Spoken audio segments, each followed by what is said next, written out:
There were a lot of elements that went into the Well of the Souls. Most principally was the snakes. And we started out recording some real snakes, but snakes don't really vocalize all that much. And part of the element of the snakes is really their movement over each other. And we've had a lot of luck over the years with cheese casserole. My wife makes a cheese casserole, and when it's in the dish and you just run your fingers through it, it gives a real oily, mushy sound. And if you record that and build it up in several layers, you can make a nice sense of slimy snakes moving around the room. That was augmented with some wet sponges being moved around. In fact, I think it was on top of a skateboard, on the rubber place on top of the skateboard where you stand. Certainly the most supernatural part of the film was the end sequence where they open the ark and the spirits flow out and destroy everyone. So quite a bit of sound went into that. It's obviously the kind of sequence where there's nothing to record on the set at all. It's all going to be manufactured later. 1, 2, 3, 4.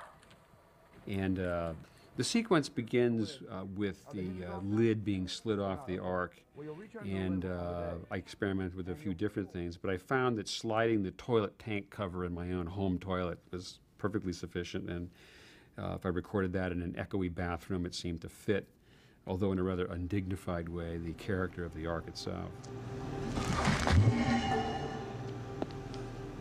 The ark itself, the humming, the deep undulating tones that went with it, were generated by a synthesizer.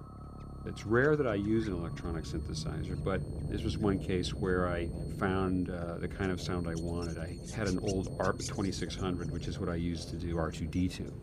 And by reprogramming it, I was able to produce some wavering low-frequency tones, which became the basic sound.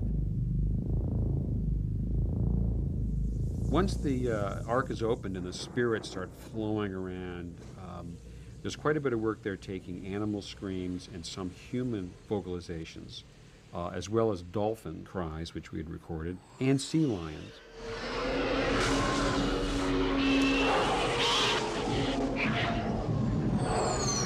And I ran those through a vocoder, which keeps a sense of the original sound but adds a musical tone that follows the same pattern as the voice. So it gave it an otherworldly quality.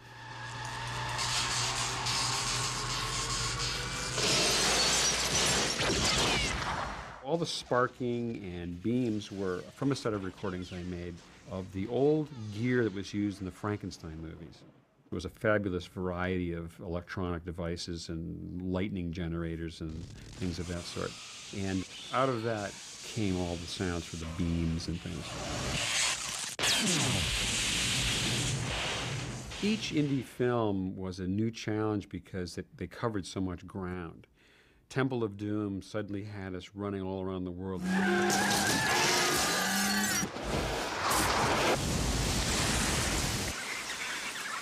So we really knew that we needed to just record a lot of new things. And they did actually go out and record while they were on location in Sri Lanka, some animals and birds that were native to the place. And that gave us a good start.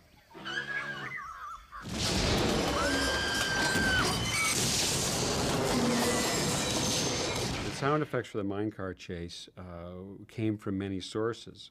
I started, as I usually do, by analyzing the actual sound. I mean, can we record some minecars somewhere? And that led to the possibility that maybe a roller coaster would be a good thing to record.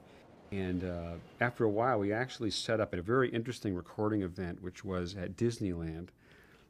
Gary Summers and I were allowed to go in there at night when no one was there and ride all the different roller coaster rides and record them without any music turned on or anything of that sort. A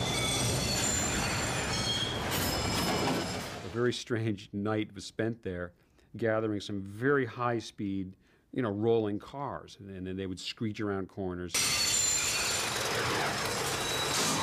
and they would clatter as they went up and down.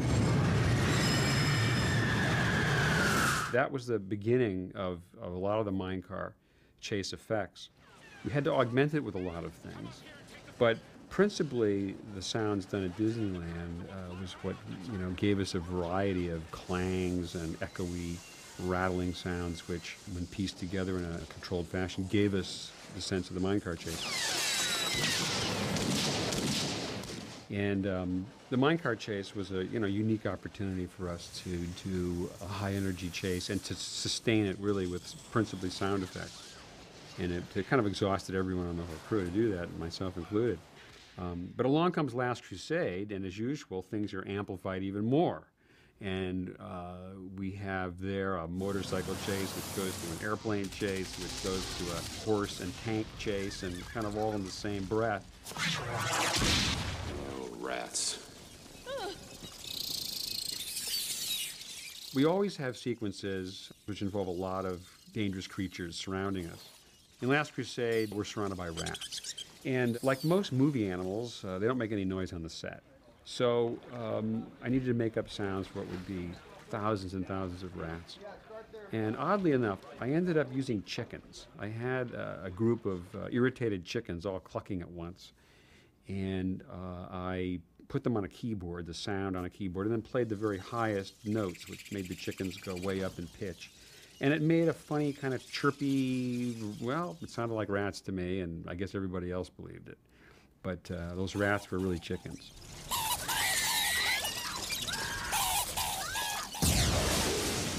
In the climax of the film, not only do we have the whole temple moving and mechanisms and stones turning, but we have an earthquake.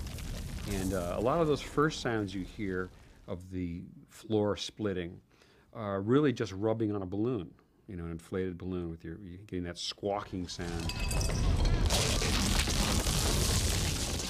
Also, a lot of the stones falling and avalanche effects there came about because we spent a day once gathering stones and boulders and rocks around Skywalker Ranch and hauled them all the way up to the top of the big rock outcropping, and then just shoved the whole thing off the cliff and let them all pour down the front of the stone, and we recorded that, and it's become quite useful over the years to have that sound for all of our earthquakes.